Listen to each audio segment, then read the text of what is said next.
Yes, so my name is Honorable Chance Kabaghe. When I was your age, I was a member of parliament and later on a minister, agriculture in Zambia. Yes, so I chair many companies, including some big ones like Sidco East Africa and Sidco Zambia. Sidco, as you may know, is the biggest seed company in Africa today. Yeah, so we produce hybrid seeds, especially maize, soya, and wheat. As a lecturer, how best do you think young people can be best educated about climate change and not take it as a hoax, but it's real?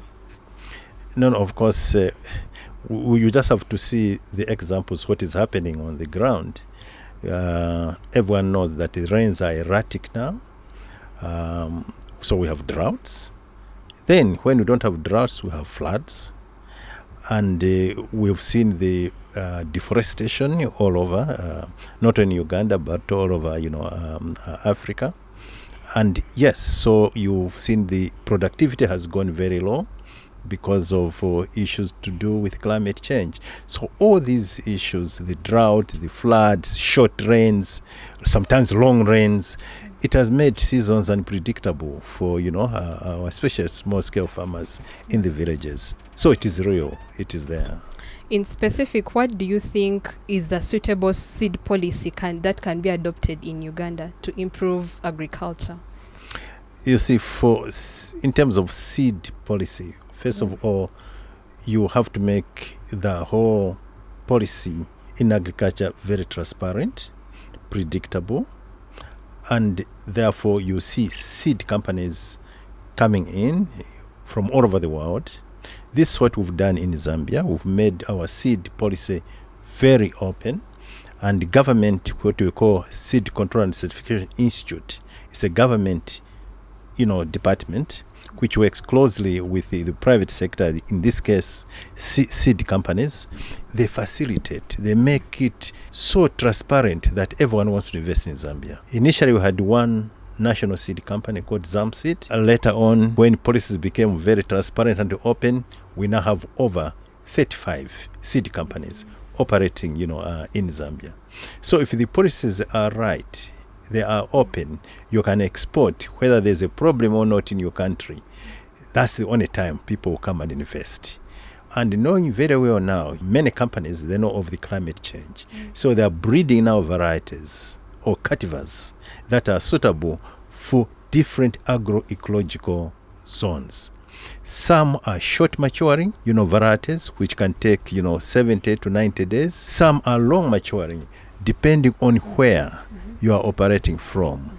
So as Sidco, we've invested heavily in breeding all the various climate smart, seed varieties. Really the whole gamut. Medium, starting from the very short, which call ultra early seed, the medium, the upper medium, and the long term, which are really for the highlands. Seed company can only come in if your policies as a country are transparent. You also mentioned of the partnership between private and the public sector. Yes. How important is this in climate smart agriculture? A seed company, even within the country, if the promoters are within the country or from outside, they can't do that without government.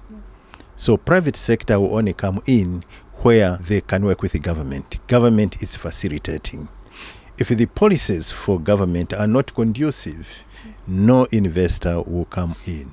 So the linkage between the interaction between the private sector and the government is extremely important. Look, if I have money, I wouldn't like to come into a country where if I invest, they will start dictating that you can't export your seed, you can't go to this region, you can't do that and that. I will not. But if I know as I come in that the policies are private sector friendly, I can assure you, you have so many seed companies coming into Uganda. So to me, that's the advice.